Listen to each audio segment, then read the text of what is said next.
Welcome to Disruptive Successor, a show for next generation leaders in family businesses and entrepreneurs who want to disrupt the status quo and take their existing business to a whole new level.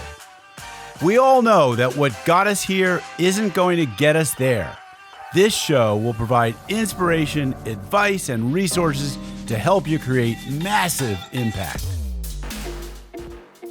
This podcast is sponsored by myself, Jonathan Goldhill, and my company, the Goldhill Group, where we provide coaching for growing companies. I'm Jonathan Goldhill, and my purpose is simple: to guide entrepreneurial leaders in family businesses towards more freedom and fulfillment. I want entrepreneurs to get clarity around the changes that will make them and their businesses more successful so they can experience the same freedom I've enjoyed in my life. Our proven practices challenge business owners to think differently about their business and how they're running it, and quite literally become game changers in our clients' companies. Learn more at thegoldhillgroup.com website, where you can schedule your free strategy session.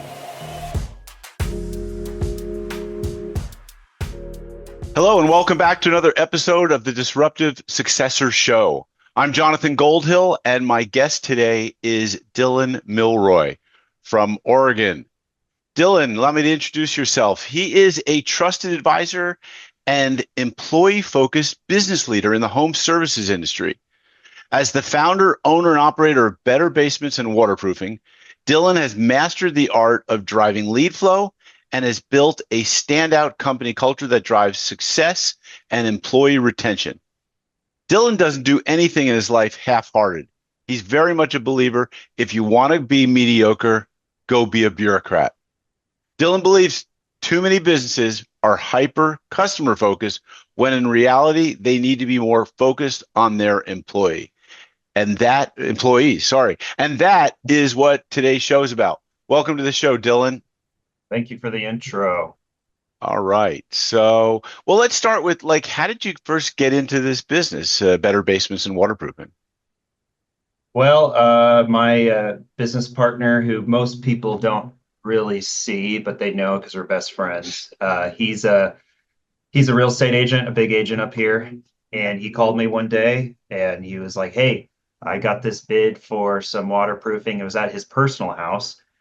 And what do you think about this? He told me the numbers, and I was like, "Yeah, man, it sounds like you're getting ripped off." And and he's like, "I get these, 3-4 times a week because it's such a common thing in the Northwest, and it's all found in discovery and in real estate." And he was like, "What do you think about starting a construction company that does basements and crawl space waterproofing?" And 2 weeks later, I had my contractor's license. And we had started it. It was purely for need because I'd talked to some other real estate agents and it was the same thing. It was just constant, a constant battle to get honest numbers in something that is just all the time. So you really adopted this focus of being more employee focused, and a lot of thought leaders for many years have said, fall in love with your customers, be customer focused. Yeah. And yet you've prioritized employee focused over customer focused. And so let's talk first about, how do you think an employee focused work environment benefits the customer? Yeah. And I think, and we got to there because when we started, it was, we had said, "Hey, we're going to make this big. We're going to scale it huge." So we hired our first employee, like a week or two after getting started. Mm-hmm. And if you're going to scale, you're not going to do it alone. And newsflash, there's fewer employees than there are customers. So it makes more sense to hyper focus on your employees. And being in the trades and working with my hands is, I come from luxury construction, and it's all, you have these massive expectations and they want to blow them out of the water, but it's at the expense of someone. Can never say no. And it doesn't seem to be, that's not sustainable. And and you feel like there's always someone getting walked over. So we really we really manage expectations by building up our employees and by telling them what the expectations are from the to the customer. That makes sense. Okay. Yeah. So, like, what are some of the values or principles that guide your approach to creating an employee-focused work environment at your business? Yeah. Well, my favorite thing about starting a business is that uh, you you've essentially I've created my own world. So it's, I only hire people I want to be around, Mm, long term, So I work a lot. I'm sure you work a lot, sun up, sun down, and I love it. And I spend more time with some of these guys than I do my wife, and I'm going to be with her forever. So we really focus on hiring guys who have in the trades. This goes far. I don't know what your listenership is like. Probably a lot of professionals is what I would assume. But in no, the I think it's a trade, lot of contractors a actually. lot of So, contractors. yeah, Okay, yeah. great, perfect. In the trades, this goes really far. Is that we just I just don't hire losers. It's Hmm. like you you need to you and that's possible. Like there are guys who are crushing it in their personal life, who are starting at the bottom and working their way up. I was that guy. I'm sure a lot of your listeners were that people too. So it has to start at hiring people who have those high moral characters, the highest. Hmm. So quick, very, very slow to hire, very, very quick to fire though. So Right. So one of the things that we do here in my company is to help codify those values. In other words, like yeah, document them and yep, then make sure they're alive and well and living in the culture and that absolutely. we use them to hire, we use them to Yeah, fire, we use them to motivate. yeah, So hopefully you're doing that and yeah, you see the importance of that as you go forward, as you scale, because you yeah. want to really build a cult or culture of Hmm. personality types Hmm. and you can't interview people and try and figure out like is this guy a loser or ask him how big of a loser Yeah, has anyone ever called you a loser? So yeah. all right, No, it's true, and yeah, it's we have our values, and you can't you can't look into everyone's past, and you're not expected to, right, but you do have to have your guideposts, and you have to continue to look at them, and it makes a big difference. I really do think it does. yeah. All right, now let's talk about one of the important things in any business, especially a physically demanding business like yours, and I assume it's physically demanding, right? Is balancing productivity with employee Yeah, well-being, and yeah, then also measuring both, perhaps. Measuring employee well-being. We typically do that like through an employee net promoter score, which is, yeah, that single number through 1 through 10, like how would you rate working at our company, or how likely would you be to refer a friend to work at our yeah, company? But we yeah, also have to measure how productive they are, yeah, whatever that is, how many lineal feet, how many square feet, how many cubic feet, how many homes, how many, you know, what kind of dollars they're generating per hour versus what you're paying them. So how do you find that you do that you're balancing the productivity and well-being? yeah. We we're really big on balancing the well-being. It is hard. It is very difficult to balance productivity because there's so many unknowns. It's one thing if you're hanging drywall or painting, Hmm. which are both hard jobs. But in ours, there's a lot of factors like soil condition. Just like unless you have your Superman eyes, you'll never know. Hmm. So I would say that that is something that we're always we're always trying to figure out. I love bonuses, so we try to figure out monthly bonuses for what have you. And the other way is that you just need to support these guys. It's like it's crazy that how many people will have come over from competitors and they're larger than us, or we had recently surpassed them, and they're still using like pawn shop tools, just Mm. like just just just poor junk because they don't care. It might make sense as a math problem, but being someone who lives with their tools, basic things like buying them the nicest Hilti tools or what have you, Mm-hmm. it goes really, really, really far. And the ROI might be 6 months out, but I promise you it makes a difference. And they take care of it. And they only take care of that kind of stuff if you're focusing on, not hiring losers. Right. Okay. Yeah, for sure. So we have one of our core values is expect excellence, deliver compassion. So we expect it. We expect it at a high level. Mm-hmm. But we have a lot of mercy and a lot of grace. So as long as it's not like malicious, it's like, hey man, it's okay. Like, we can fix it. Like, uh, So you have the bonus program. You have, give them high quality tools. Let's talk about initiatives or programs that have had the yeah, most significant impact on employee satisfaction and retention. yeah, Are those among them? Are there other ones?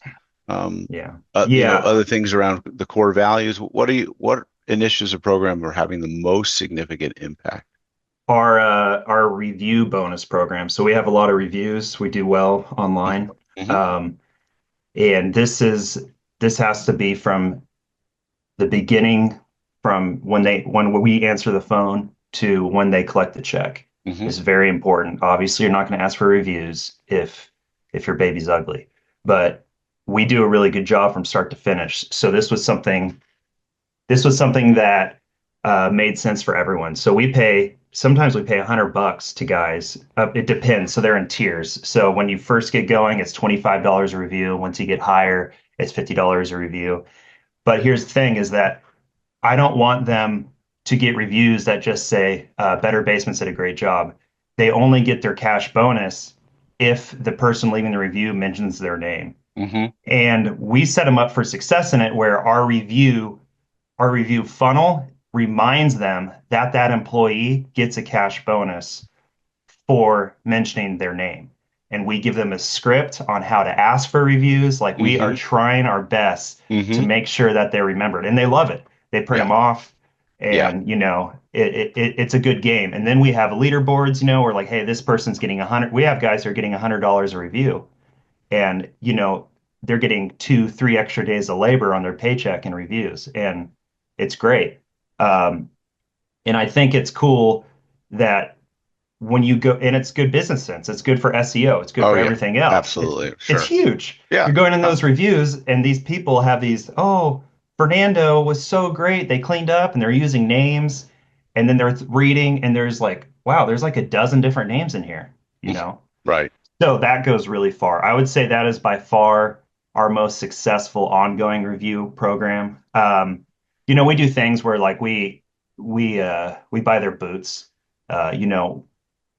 Nice work boots are 250 bucks. So Mm-hmm. that's nice. But being able to set them up for success like that by reminding them that, hey, we do important work. It's hard work and it's very much appreciated. It goes really far. Yeah, I totally agree with that corporate practice of getting reviews. Having personal experience, I just was looking for a fence company to put a fence and gate in my property. And of course, I went to the ones that had the 5.0, and the most reviews, and they were at the top, of course, because that's how Google ranks them. So it's great for your SEO, and it's good for your employees because they're collecting cash and satisfaction along the way. So, Well, yeah, and you get that it gives you an opportunity to really like I send a screenshot and I thank them in a text and I'll call them or whatever. Had the opportunity to do this yesterday. Hey man, and he gives you a very intentional compliment. Hey, mhm. thank you so much. I can trust you with XYZ. Very clear compliment. And then generally because now you have that relational stewardship. You can't just go in there and just correct them on things all the time. But now you have that, okay, they really value me. He sees that I'm going above and beyond. And it gives you more opportunities to be thankful, which is really important, Yeah, that's great, Dylan. especially for hard labor. Yeah. Look, another thing that for us goes along with values is purpose. And I know that you've been involved in EOS and self-implementing it, and so I'm sure you're familiar with the concept of, what is our why, and start with why, and what's our, we call it purpose. It used to be called mission. Mission is sort of a military term, so thought leaders in the corporate and coaching space have gotten away from the word mission and use Yeah, purpose. But connecting employees at all levels of the organization to yeah, that purpose and having them feel empowered, making the purpose about them, but also making the purpose about the customer or all yeah, stakeholders is a very challenging thing. And I find very few companies have mastered yeah. getting a really good purpose that ensures all levels of employees feel empowered and invested in it. What are some things that you're thinking about or doing in that area that are helping lift your business and create leverage over your growth? Yeah. We're in a we're in an interesting industry that I think is going through a lot of growing pains, where private equity has recently in the last 10 years or so, for better or for worse. I'm not against big business. Hmm. I hope I grow my business huge. Hmm. But I would say they're investing in purely productivity, whereas in the waterproofing industry, there's really two ways to do it. And it seems super black and white, but most construction guys will understand this, where there's a right and there's a wrong way. And the right way is backbreaking work. It takes 5 times as long, like the way we do it. And of course, the guys who are getting all the big checks are doing it the wrong way. So our focus has been hyper focused on our marketing is probably a little untraditional.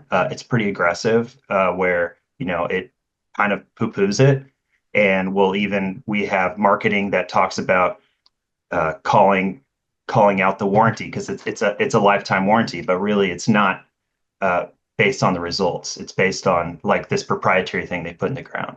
Hmm. So we focus on teaching our employees that and showing them like, hey, these guys are getting these crazy bids. Like customers will give us these bids. Look at this bid. Like this would take us a day to do. This is crazy. Like guys should feel like you're doing good work. Like they met someone. Hey, you just met Leslie. You just did her house. This 6-year-old woman who lives here alone, and she almost got taken advantage of. Um, that that really goes far, and that gives them a purpose because we're not we're not doing luxury bathrooms. We're doing something like we're meeting a homeowner on their worst day. So it really gives them a big why, because it's not something you can ignore. If you ignore our service, your home, I mean, you're going to have detrimental side effects in your home.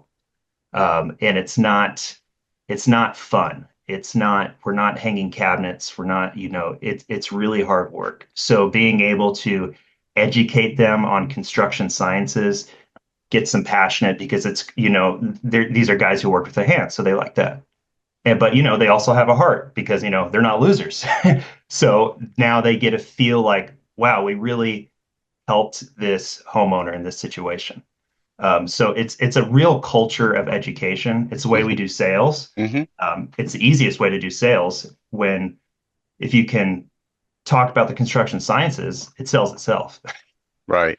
So So I want to put a wrap on this employee-focused work environment strategies work, and then we're yeah, going to dive a little bit deeper into what you're doing to disrupt the traditional industry practices in the waterproofing industry. Um, and we see the impact that private equity is having in a lot of companies, and it's really making a big division or divide, let's say, between the PE-backed companies and smaller family-run, yeah. um, more local businesses. So we're going to get into that. But do you have any final words of advice that you would give other business leaders, either in the home services or construction or any business, about creating a culture where employees thrive? Yeah. Kind of a low hanging fruit would be that I I really drive home that I love being around my guys. So, and if they love being around you and everyone's friends, it makes life so much easier. Mm, I don't wake up wondering who is late to work or who XYZ. It does not happen right. at Better Basements. Um, so I mean, we're trying to hire 7 new guys this month, and I posted a job, and in 12 hours we had like 120 applicants. That's amazing. Wow. Yeah, yeah, and it's if you paint a little vision and you pay well and you have a dream that their dream big enough for them for their dream to fit in, people will come. And you just have to be honest with them and you have to continue to support them. I personally think it's it takes the most work, but it's the easiest. Yeah. And it's the most fulfilling. Yeah. Oh, that's It's great. It yeah, makes you a destination employer. People want to come to work for you and they're absolutely. seeking you out. And it also creates a ripple effect in the market. People know your reputation and they see your trucks and they think, I know these guys. Like I hear about them. They're a great place to work. So kudos to you in that. Thanks. Yeah, Makes for scaling your company much easier. Now you just have the difficult practice work of figuring out who are the best seven of those 120 applicants and figuring, what kind of screening and hiring, yeah, best practice tools will you use in bringing the best players on board. And we can go into absolutely. a whole discussion on that, but we'll save that for another day. All right, Yeah. let's talk about the waterproofing industry and any specific practices that you see as outdated or inefficient that Well, you're it's funny. trying to Yeah, it's funny capitalize is on? that yeah, the outdated practices are the right ones. Mm, There recently, I would say in about I think it was about 30 years or so ago, there was a move to where you place drainage. hmm And the way that everyone and their mothers has been waterproofing for 100 years is the correct way.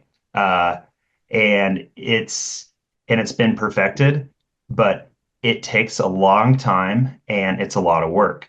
But if you do this other way where you place it up higher into the floor, we could get in the weeds really quickly. But if you do it the way that everyone who knows anything about this knows what I'm talking about, you can do it in a fifth of the time. And it's just a band-aid. Does it work for a little bit? Absolutely. It does work for a little bit. But I've talked to some guys who were like the biggest in these big dealer networks who left because they're getting 10, 20% callback rates. mm, And they bring it up the ladder and they're like, hey, we have to figure something out. Like this isn't sustainable. And the answers are always, well, like look at the spreadsheet though. mm, Like it actually you're wrong. It is sustainable. And you're like, yeah, maybe for, 10 more years, 15 more years. But it seems to be like there seems to be a reaction is what I see. Because now with, YouTube and uh, maybe people in their 30s and 40s are starting to get more money and now they're able to go down these rabbit holes online and to figure it out. It seems to be that it's kind of blowing up a little bit is what I would say. mm. I feel like homeowners are are hungry to know like why things are going a certain way. Like why are you doing it this way? Um, and fancy brochures can only get you so far. And I have fancy brochures, but my fancy brochures go, are kind of poo-pooing what seems to be, normal. Okay. Are there key innovations or process changes that you've introduced that you feel are game changers? Because, oftentimes disruptors in Yeah. businesses need to look at innovation using technology. We certainly, I have some ideas about what you've just talked about in terms of marketing and what you're doing that's disruptive. Yeah. But in other areas, operationally or, service delivery, or Oh, yeah, or what you're absolutely. using in terms of materials or other, innovations or process changes. What's going on and where's your thinking around there? Yeah, most of my, I would say that my innovation is focused on focused on the marketing Hmm. heavily. Okay. It doesn't, I don't, I'm a firm believer that in the waterproofing, the wheel doesn't need to be reinvented. Okay. There are things that make life better.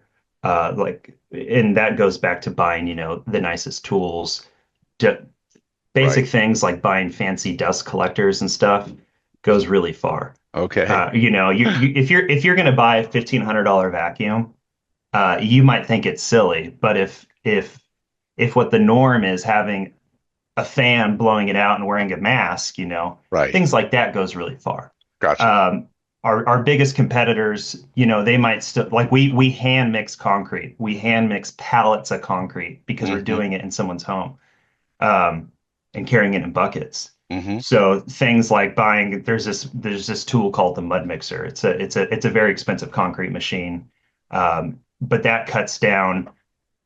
yeah, that cuts down on on the step of having to put it in a bucket and mixing it by hand and all this craziness. But so we're talking about the micro changings of things. So like the big innovations I think are in the marketing space and Right. in the branding space. Okay. Any Yeah. challenges you faced in introducing these marketing initiatives to an industry that's rooted in maybe other traditional practices? Yeah, it's really scary. I've had scary YouTube comments or emails and stuff like that I've had to have like my lawyer look over stuff and be like, "Hey, am I doing anything wrong?" And Mm, he'll be like, "Are you lying?" No. Well, right. then it's not slander. You're good. And I'll be like, Okay. "Okay." Gotcha. So All yeah, right. it is scary. And you get stuff where Sounds like you called out a few companies by name, maybe.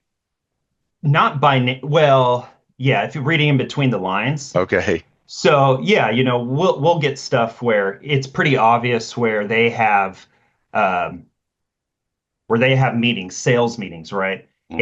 And then their rebuttals are just textbook. They'll just come back and you'll know that it's directed towards us. Hmm. So it's pretty easy to see that things are working. Because if we're sending, 200 quotes a month Right. or something, it does make its way back for sure. Sure. And customers, if you have that relationship with them, they'll show us emails and text messages, from sales reps where, they're just flat out slandering character assassinations, right? Wow. Which we don't, that is tacky, but Right. you can and you should protect your customers by, slandering methods. I think so, especially if it's not in their best interest.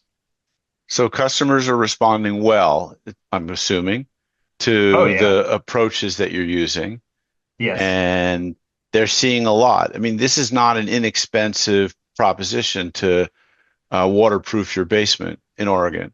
We wouldn't know in California. We don't have basements, but in the East Coast where I'm from, lots of basements, Yep. and water damage is a serious problem. Yep. So, do you get feedback from the customers? Like it sounds like you do, on versus this other sales rep was pushing this, and you're saying that, and yeah, Yeah. Yeah. I mean, I do my best to try to talk to customers as much as possible. And it's funny is that when I do, it's like I'm the guy from the video, right? I'm the guy from the marketing. right. And it's fun. It's like sometimes the other day I was on the phone with this guy. It was like for an hour and a half, and he was this engineer, and he was just so dumbfounded and so passionate that he's like, yeah, the feedback is great. The feedback is, and you find stuff like we rip out customer stuff. I just recently had a post on LinkedIn because we were doing a bid on something that had a lifetime warranty, and we're going to rip it out and replace it. Hmm. And you talk to them, hey, like, would you leave us a review first off, and second off, why aren't you going to them about this? Why aren't you raising a fuss about this? And they're deflated. It's almost embarrassing Yeah. because they're dumbfounded, like, well, it had this lifetime warranty. You're like, yeah, but did you? Like, here's the contract, see how these exceptions are here. And it's kind of, you kind of, you're meeting someone who feels like they were had, you know. And That's it tough. sucked. Yeah, Yeah, it is that's tough. bad. And it's pretty common. It's actually really common. There's this big waterproofer on the East Coast, American Dry Basement Systems. He's great. His name is Peter O'Shea. He's huge on YouTube in our world, and he has hundreds of videos of ripping out these systems that have lifetime warranties. Wow. And the response is always eye rolls from people who don't really read yeah, but they said, I when we first started, we had customers all the time be like, yeah, but I believe them, they have the lifetime warranty, so it's going to be okay. Yeah, I understand what you're saying, but we have the lifetime warranty, so it's going to be okay. um it's it, that it's hard to meet someone in that place, but with good sales tact, good marketing, and building that trust, it goes really far, and that's how you get a customer for life. Mm. Do Because people come back for this type of service? I mean, it seems like or I imagine once they get another house, then they certainly return. But yeah, we're trying to implement a service program, gotcha. because recurring revenue Sure. is one of the best growth. Golden Is goose. Yeah, it's the You want best that, right? for sure. And we're at that place now where we can start adding new systems and stuff like that. Yeah. So no, but most of our business is in real estate transactions. So Hmm. probably last time I Okay. checked, upwards of like 60%, which is my favorite, because you have four customers in a real estate transaction.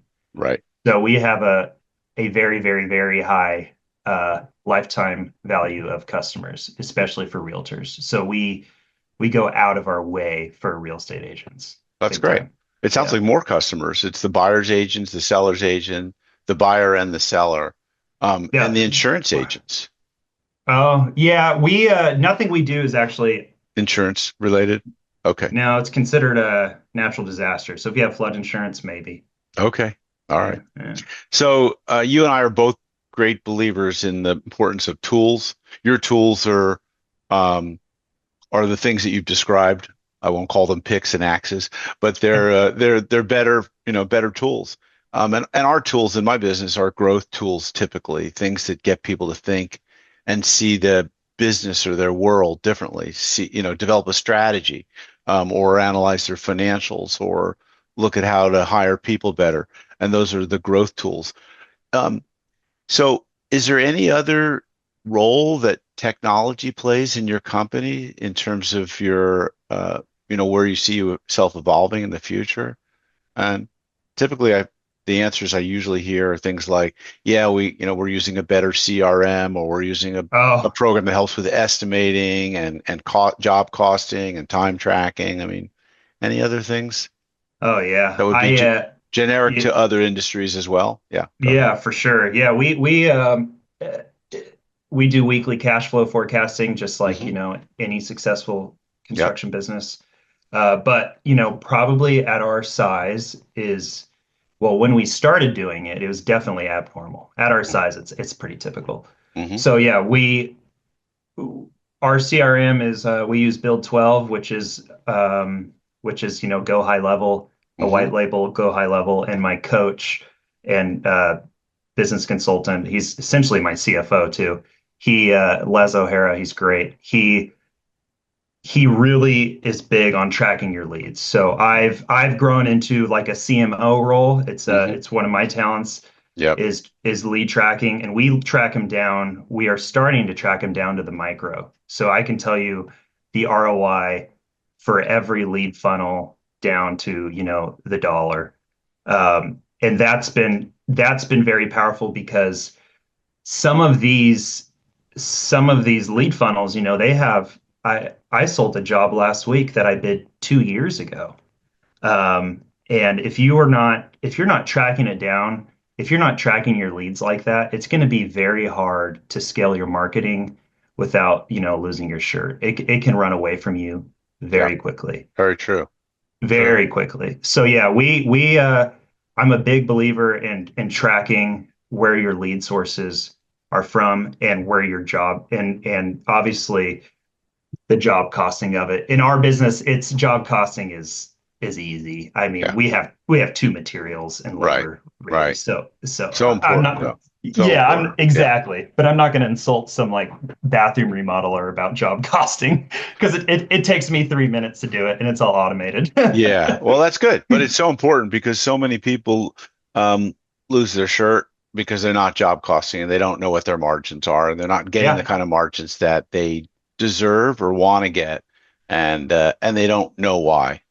So, Yeah, yeah, with with marketing is, I'm a big believer in, and it's not earth-shattering, is that you just pause funnels. You don't stop them forever. hmm You have marketing you're doing, marketing you're gonna do, and marketing that you've paused, not marketing you won't do. I mean, we've hmm done radio, TV, I mean everything, right? hmm And we've stopped things because we're tracking them so closely. We're like, yeah, we're paying a lot. Our customer acquisition cost is crazy on these. So let's hmm turn it off. hmm And recently we've been trying to launch our new website. So I've been on this huge project, and I went through the last 6 weeks on our customer acquisition costs, and it was like really high. And I found all these clicks and these campaigns that were just like doing terribly. And there was a time in my life in our business that would have just ran forever, and I was paying $700 for a phone call. So yeah, if you're not, I would highly, highly, highly recommend doing the extra work in tracking your leads. It's been game changer, and having a coach who who's been where you want to go and who has taken people where you want to be, because I'm not like some super genius. I'm not some like business whiz. I just asked the questions, Yeah, right, right. Well, let's Yeah. give a shout out to Les O'Hara of Build 12. He's a prior podcast guest. I can't tell you what episode, Yeah. probably 10 to 20 episodes ago. But yeah, shout out for the He's a, introduction. he's very impressive. Very impressive guy. Yeah, awesome. So sounds like the marketing uh, and mastering your marketing has been the most major milestone in your growth journey. Oh That's what yeah. I'm sensing, and it Yeah. sounds like you've had to overcome a number of challenges along the way. But one of the, with the marketing, I mean, getting that right, figuring out how to dial in, how to code each marketing lead gen channel or funnel, and like I imagine there's a lot of challenges in there. But how do you manage balancing that with also managing the operational and service delivery of the business and the employees? I think that sounds like a lot for one person. Yeah, it is a lot, and it's not just one person. Praise the Lord. But it, Is there a higher power that's involved in managing the employees? Is that what you're yeah, suggesting man. there? Well, yeah. Yeah, Okay. I am a Christian, but yeah, I mean like You have a general manager or someone who's an yeah, I have operations person, production. like Yeah, I have a productions really guy. I have a solid production. people. Yeah, for Yeah, sure. that's But awesome. you can't just hand him the keys to the Ferrari. Right. And I go down these rabbit holes of these big projects where we try to, like when we automated our sales funnel, or hmm automated our lead follow up, and hmm automated our email campaigns. And I disappear, 2, 3 months in these big projects, and then you come Right. back and you're like, "What's going on? The world's on fire." And you're like, you show up at a job site and it's not good. It doesn't Yeah. take, you don't have to be there all the time, but to, it is important to show face. And you only need to be there. I think I try to go to every cruise job site like twice a week or so. Okay. And it's a whole day. I mean, I definitely lose a whole day. But, that's when I talk to people about, how their kids are doing, make sure they have everything, you know, like the small stuff. Like one of my guys asked the office for a hoodie and he never hmm got it. And he's been asking for it for 2 months. He's like, "Hey, can I get that hoodie?" And I'm like, "Yeah, I got one in my truck." And his face lit up. Okay. Good. Uh, so yeah, it is a lot. But Yeah. if you're hiring your friends, or you're hiring people who could become your friends, more Right. importantly, Right. to manage at a high level, it's enjoyable. It's great. That's you great. know? Yeah, one of the questions the Gallup survey folks developed for measuring employee culture, employee satisfaction is their Hmm. Gallup Q12. I imagine you might be familiar with it. And one Hmm. of those questions are, do you have a best friend at work? Hmm. And that's difficult for companies that maybe have fewer than 20, 25. I don't know what the number is, I mean, Hmm. think of the small classroom that you had when you were in grade school growing up or something like that. And did you have a best friend in that class? It's so important, right? You learn better. Hmm. I mean, just going back to grade school, I learned better when I had a best friend who wasn't too distracting and who wanted to learn with me. So For that's sure. great. All right, as we start to wrap up the show here, um, the importance of vision in driving the growth and future of your business? I mean, clearly the marketing is the main or a significant part of your strategy, and it ties in with your employee culture.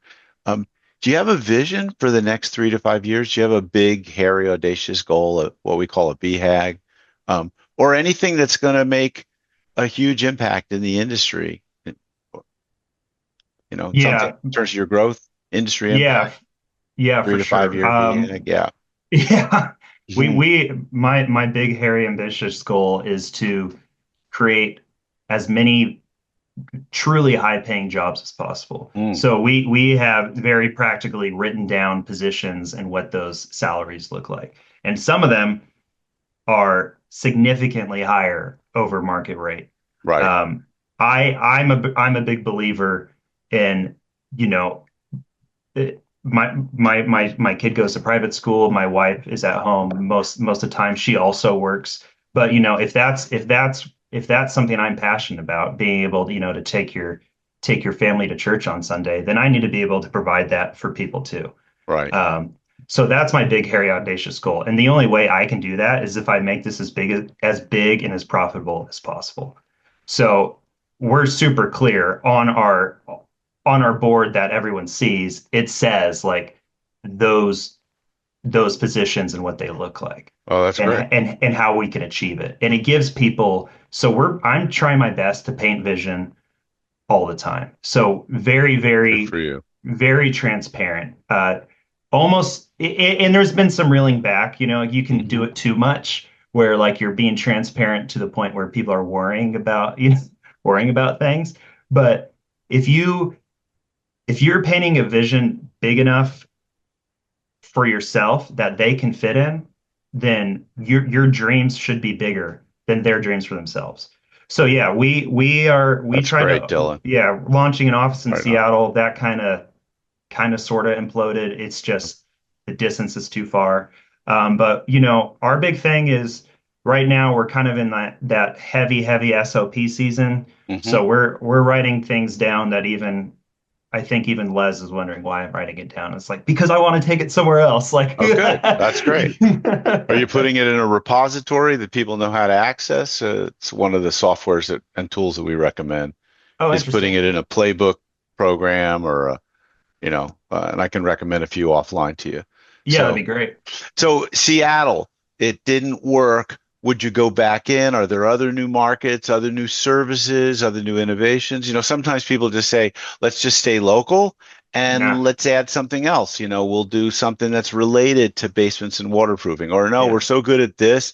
Let's go to a market that's, 3 hours away and, set up, or far enough away that it can serve a large base. What are you excited about to explore in the near Yeah, future? that's exactly what we did. It was 3 hours away, and I didn't have the pockets deep enough essentially to send someone up there Okay. too often. So we will do it. The market there is ripe for our marketing strategies is ripe. But it was great is that Eugene kind of forced its way into our lead funnel, and it's been great. I mean, I think we did 3 basements in Eugene in the last 2 weeks, Hmm.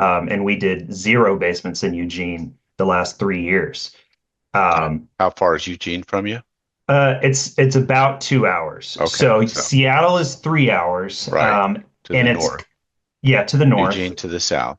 Eugene to the south, and it's a little bit different demographic. Yep.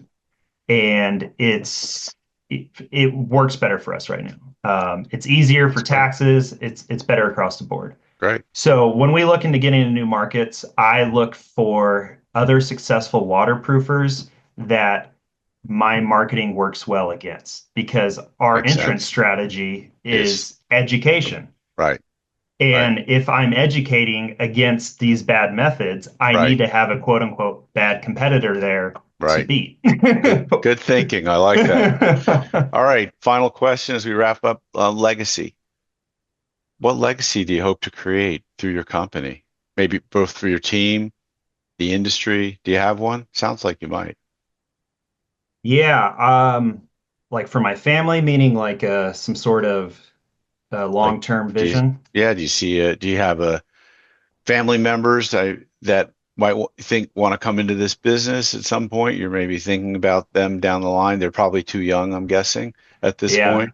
Yeah, Um, my daughter is yeah. 5. You know, my business partner, he's got 4 kids and 3 boys. Hmm. And yeah, you know, like I said, we're Christians, so big believers in inheritance and Right. leaving something lasting. Right. Um, you know, with our profits, you know, we buy real estate, just cash flowing assets. Hmm. I think the biggest I don't know if this business is going to be around for 50 years, and frankly, I don't really care. I think that taking the profits from it and investing in things that last forever and equipping people to run it if I were to die tomorrow, which I Hmm. have, Hmm. it is most important. That's the vision that I can tangibly grab right now. So yeah, you know, we've done our planning in that sense legally. Right. Um, Right. but I don't get some of these guys have these big, beautiful visions for their businesses, and I love it. More power to them. Um, I didn't wake up and wanted to be a waterproofer. I just saw a market need Right. and the margins are good and I can create a good life for my family and for my employees. So yeah, I'll just do that. And in the Yep. meantime, I'll buy some cash flowing assets in the Midwest. Okay.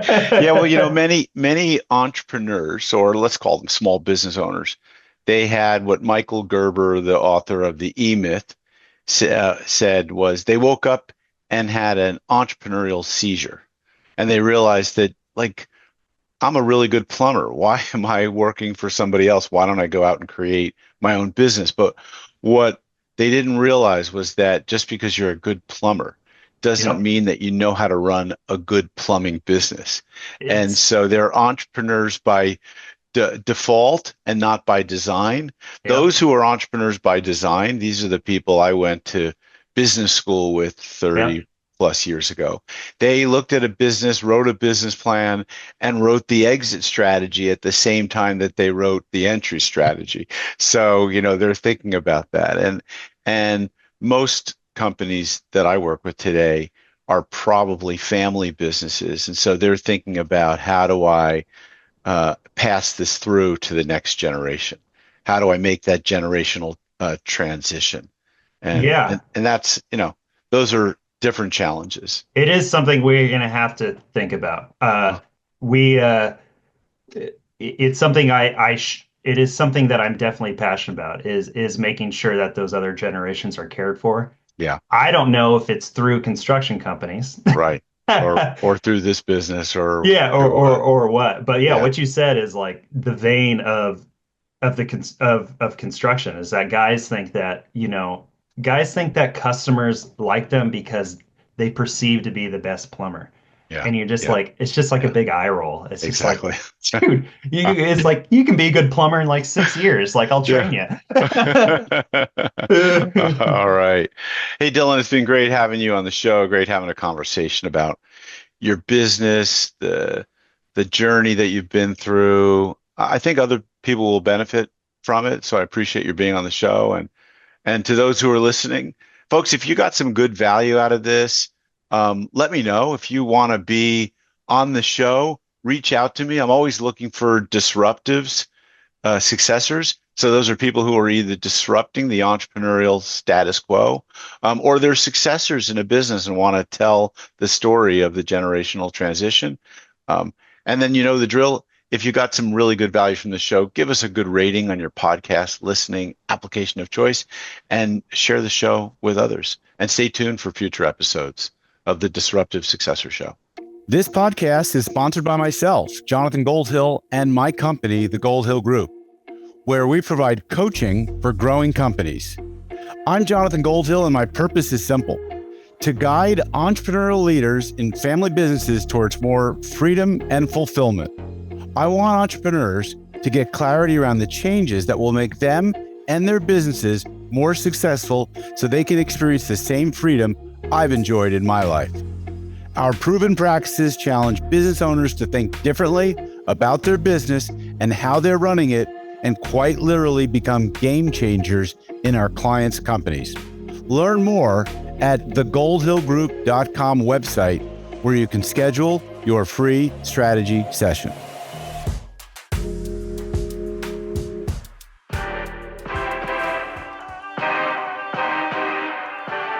Thank you for joining us on the Disruptive Successor Podcast. If you enjoyed today's episode, please subscribe, review, and share with a friend who would benefit from the message. If you're interested in picking up a copy of my book, Disruptive Successor, go to disruptivesuccessor.com.